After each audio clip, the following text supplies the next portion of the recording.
December 2nd, 2016, was supposed to be a night of music and celebration at an Oakland warehouse known as the Ghost Ship. Instead, it became a night of horror. As flames rapidly consumed the building, 36 lives were tragically lost.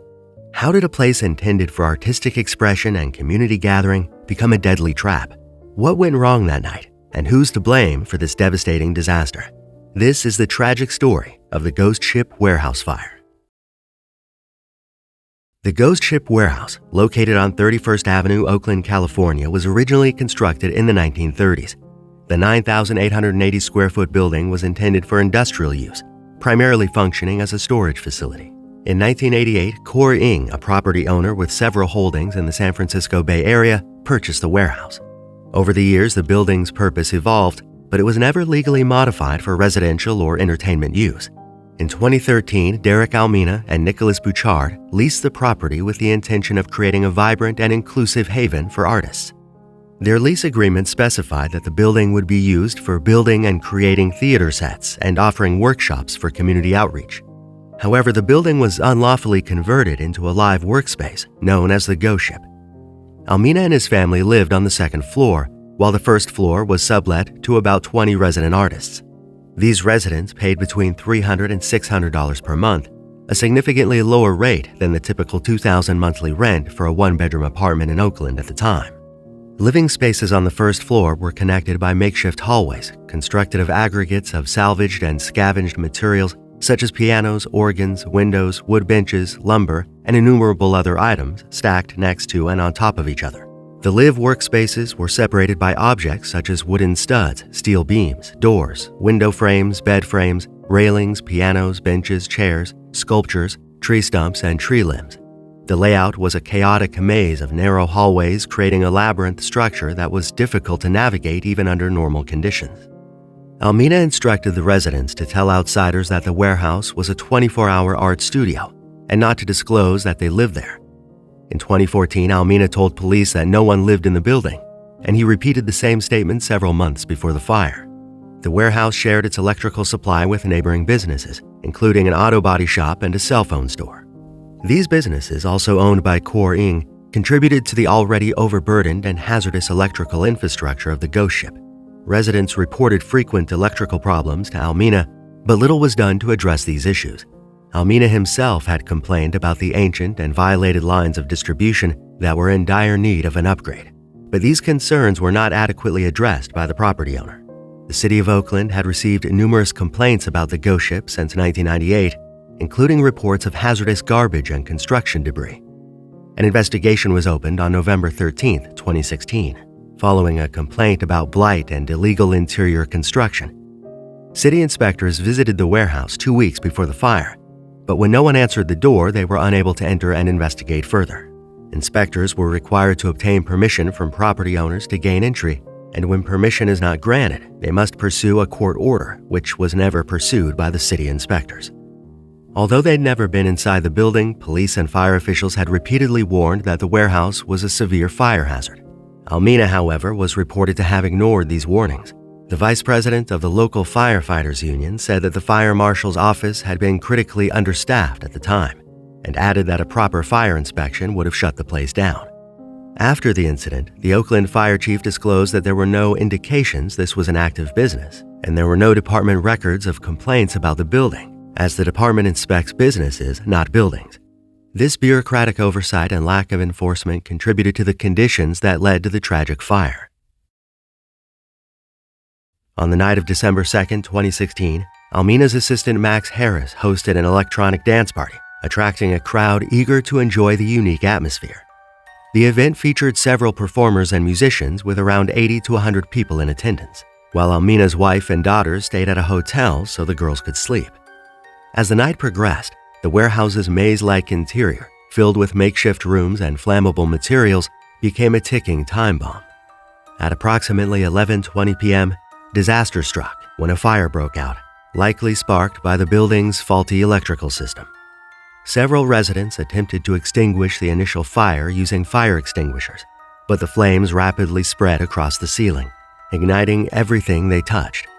Nearly all residents not attending the concert managed to escape in time. One resident attested that only 5 seconds after seeing the fire, the building exploded into an inferno, with smoke so intense that he and 3 others could only yell, "Fire," before fleeing. The fire spread extremely quickly, generating heavy, deadly smoke. Several factors prevented visitors on the second floor from learning about the fire and impeded their escape. Most importantly, there were no fire alarms, fire sprinklers, or smoke detectors in the building. Once the fire was detected, the layout of the stairwells, their position relative to exits, the makeshift construction, and the significant fuel load from furnishings created conditions where residents had very little time to escape. There were 2 stairways, one in the back, concealed behind the stage and furnishings, and an improvised one near the front, made from a pile of stacked wooden pallets. Several people on the second floor used the front stairway to escape, crawling along the floor to avoid the dense smoke filling the building. Once on the first floor, they struggled to find the front door due to the complicated layout and numerous obstacles blocking the passages. Witnesses reported hearing desperate cries for help as the fire consumed the building.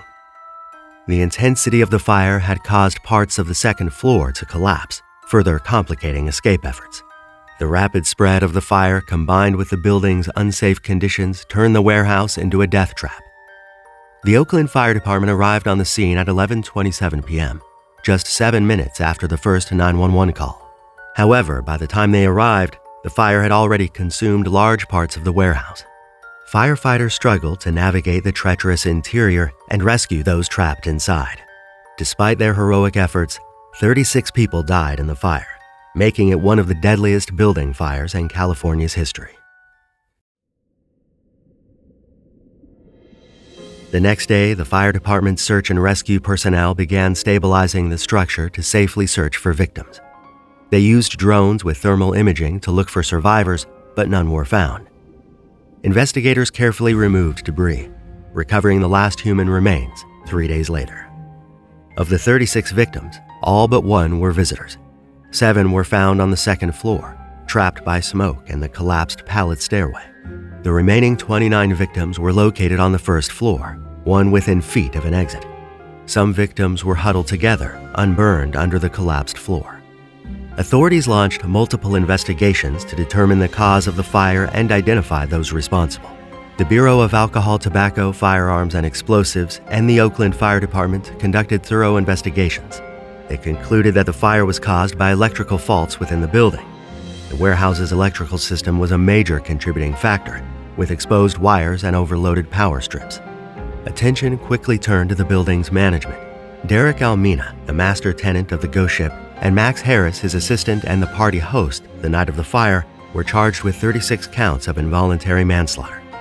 Prosecutors argued that Almina and Harris had created a death trap by allowing the unsafe conditions to persist and by hosting events despite knowing the risks. The trial was lengthy and emotional. Survivors and family members of the victims testified, painting a picture of a community that was both vibrant and vulnerable. On September 4th, 2019, the deliberations ended when the jury deadlocked 10-2 for conviction on the 36 counts of manslaughter charges pending against Almina, resulting in a mistrial. Harris was acquitted on all 36 counts and was released from jail while Almina remained behind bars. However, Almina later pled guilty to 36 counts of involuntary manslaughter in 2021 and was sentenced to 12 years in prison. Due to time served and good behavior, he was allowed to serve the remainder of his sentence under house arrest. The investigations also revealed systemic failures in the enforcement of building codes and safety regulations. The city of Oakland faced criticism for its lax oversight and failure to enforce safety standards in the warehouse. It was revealed that the ghost ship had not been inspected for years, and its illegal conversion into a living space had gone unnoticed by authorities. The ghost ship fire profoundly impacted the Oakland community, shedding light on the challenges artists and low-income residents face in securing affordable and safe housing. This tragedy sparked a broader conversation about the availability of legal and affordable spaces for creative communities and led to increased scrutiny of similar artist collectives and live workspaces nationwide. Many of these spaces were shut down, forcing residents to find new places to live, highlighting the tension between affordable housing and safety. The fire underscores the importance of enforcing building codes and fire safety regulations. Building owners and managers must prioritize safety over aesthetics and functionality, ensuring all safety measures are in place and up to code. Oakland City Council member Noel Gallo emphasized that city officials need to enforce the codes that we have and acknowledge the need for more assertive actions in the past. Community response to the tragedy was significant. The Oakland Athletics Raiders and Golden State Warriors collectively raised substantial funds for the victims and their families. Stephen Curry auctioned his shoes, raising over $45,000 for the Oakland Fire Relief Fund. The Gray Area Foundation for the Arts raised over $550,000 and organized a benefit concert featuring Bay Area musicians, further demonstrating the community's solidarity. In memory of the victims, hundreds attended vigils in Oakland and San Francisco, honoring those lost and calling attention to the Bay Area's housing crisis. City inspectors voiced suspicions that many similar live-work warehouses existed in Oakland, prompting Mayor Libby Schaaf to announce $1.7 million in grants for affordable artist spaces and the creation of a fire safety task force. The Ghost Ship Warehouse fire was a preventable tragedy that resulted in the loss of 36 lives. It serves as a stark reminder of the consequences of neglecting safety and the importance of enforcing regulations. By learning from this disaster, we can work towards creating safer and more supportive environments for all members of our communities. If you found this video insightful, please like and subscribe to our channel. Your support helps us bring more stories to light. Thanks for watching.